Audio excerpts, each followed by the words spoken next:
Est-ce qu'il y a des questions? Merci. Oui, merci pour la présentation, je l'ai trouvé très fluide. Et par contre, oui, j'avais une question, c'est dans les expérimentations donc, portées là, par les parcs, est-ce qu'il y a des projets en fait, qui ne ciblent pas donc, les exploitants agricoles, quoi, qu'il y a des fournisseurs de services environnementaux qui ne sont pas les exploitants agricoles, parce qu'on l'a vu ce matin avec l'État, que ça touchait aussi les agriculteurs, et je voulais savoir, par exemple pour les sentiers, j'ai vu, c'est peut-être pas les agriculteurs. Non. Pour les sentiers, c'est un peu complexe parce qu'il y a deux parcs qui se sont posé la question, les volcans d'Auvergne et le Pilat. En fait, ils avaient un problème de financement de l'entretien des sentiers. Et il s'avère qu'évidemment, avec une fréquentation très importante, ça facilite l'érosion de ces sentiers-là. Donc là, ils vont essayer de faire en sorte de...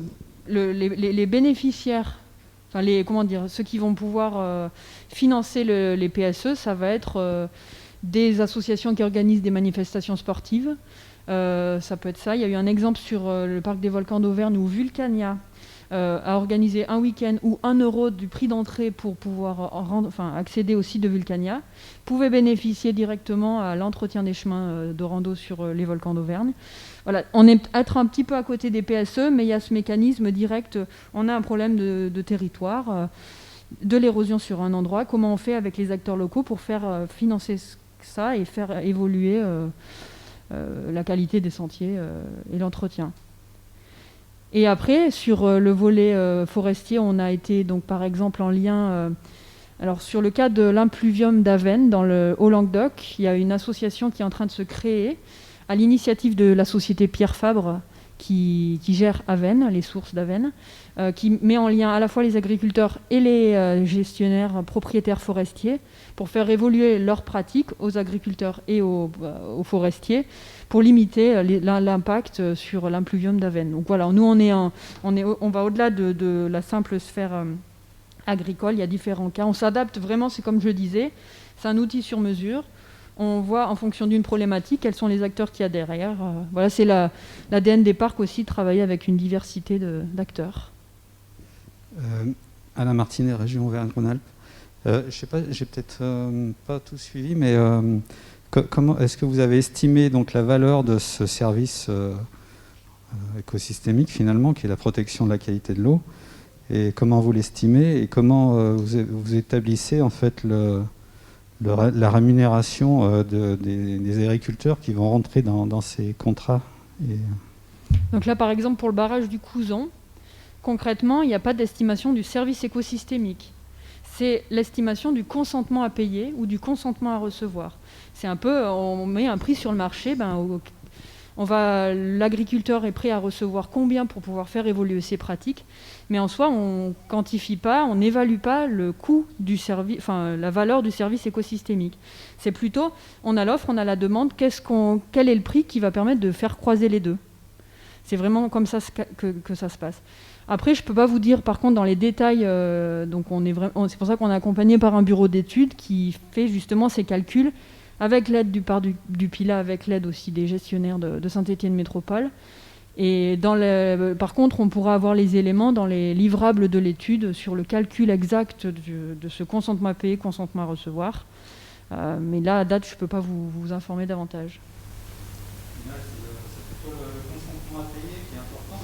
D'ailleurs, c'est Saint-Étienne Métropole qui va fixer à quel niveau il considère la juste rémunération pour le service. Vous pourrez leur demander, je ne sais pas, je peux pas vous dire. Là, on est vraiment dans la phase de négociation, en tout cas au sein de Saint-Étienne Métropole, aujourd'hui à date, pour voir le budget disponible et derrière, ensuite, voir si ça correspond bien ou pas au consentement à recevoir de la part des agriculteurs.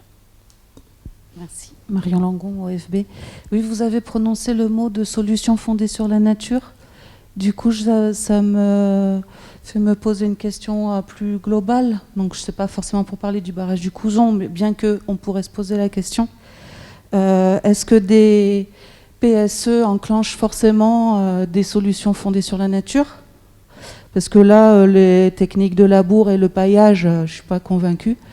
Par contre, d'autres choses, peut-être que oui, mais je pense que la connexion entre les deux concepts, je pense que la question mérite d'être posée. Merci. Je partage complètement ce que vous dites et je ne serai pas en mesure d'apporter forcément des précisions. Moi, je découvre le concept de solution fondée sur la nature. Je suis un peu plus familiarisée par les PSE. Et sur les solutions fondées sur la nature, moi, ce que je ressens, c'est qu'en tout cas, vis-à-vis des élus des parcs, par exemple, c'est quelque chose qui est peut-être beaucoup plus parlant qu'un concept de paiement pour service environnemental. Et peut-être que rentrer aussi par le concept de solution fondée sur la nature, ça peut être plus parlant et avoir plus d'impact pour mettre en place des actions derrière. Nous, quand on en parle à nos élus des parcs, ils nous disent « mais c'est quoi cette histoire de paiement ?» Ils ont du mal avec cette notion-là. Et peut-être qu'il y a quelque chose à travailler sur comment on le communique, comment on est pédagogue par rapport à ces notions-là pour permettre à des projets de se faire et de faire évoluer.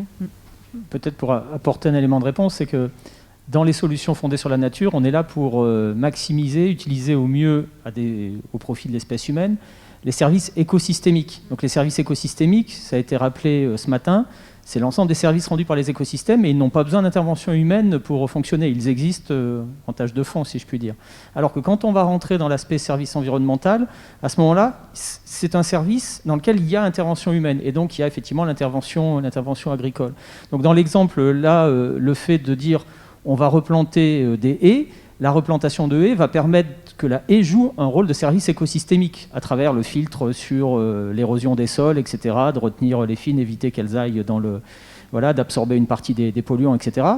Et pour l'agriculteur, par contre, les modifications de pratiques agricoles qui pourront permettre de demander à ce que des secteurs de prairies qui vont remplacer des secteurs de culture, il va y avoir un service écosystémique, mais il y aura bien un service environnemental parce que l'agriculteur aura modifié ses pratiques. Voilà, donc après, on met des choses dans des cases et il y a évidemment une continuité dans l'action. Et ce qui est intéressant, je trouve, dans la présentation et les expérimentations des parcs, c'est qu'on est sur des choses très, très concrètes qui répondent complètement à un moment donné à des acteurs du territoire. Ils ont identifié une problématique commune et on essaie de trouver un système. Est-ce que ça peut fonctionner ? Et est-ce qu'on peut avoir effectivement cet accord entre une collectivité qui va être prête à payer, combien elle est prête à payer, et une fois qu'elle aura déterminé son chiffre, est-ce que, ce que tu disais, le consentement à recevoir, est-ce que les agriculteurs du territoire vont dire oui, ça justifie le fait qu'on puisse modifier nos pratiques ou pas, quoi. Enfin, voilà. Aurélie Gillard, Sage-Loire en Rhône-Alpes. Vous avez parlé de compensation en matière de valorisation sociale pour les agriculteurs. J'aurais voulu savoir si vous avez des dispositifs d'animation. Alors d'une part, est-ce qu'il y a une demande de leur part de valorisation, de reconnaissance sociale liée à ça ? Et ensuite, est-ce que vous avez des dispositifs d'animation pour assurer cette valorisation ou pas ? C'est une vraie question, l'animation et la médiation. À date, en fait, c'est nous, dans notre cadre d'action, c'est les parcs qui jouent un peu ce rôle d'animateur. Là, on s'est rendu compte aussi, finalement, de travailler avec un bureau d'études extérieur, que ça permettait d'avoir une personne neutre qui anime des débats entre les différents acteurs, les fournisseurs de services, les bénéficiaires. Après, par rapport comme on est vraiment au cas par cas, les agriculteurs dont je vous ai parlé sur le barrage du Couzon, il y avait cette reconnaissance sociale qui était importante pour eux. Par contre, on a eu un autre cas sur le parc du Livre d'Aforez où là, c'était beaucoup plus compliqué et que l'agriculteur n'a pas ressenti forcément l'importance que ces actes pouvaient avoir aussi sur une autre reconnaissance. Donc, je pense que c'est quelque chose aussi de très personnel et moi, je pourrais parler que de cas précis et pas de globalité. Merci pour votre attention. Il y a mes coordonnées si jamais vous avez besoin d'informations supplémentaires. Si ça vous intéresse aussi, je peux vous mettre directement en contact avec les collègues des parcs concernés, éventuellement. Merci. Merci Laura.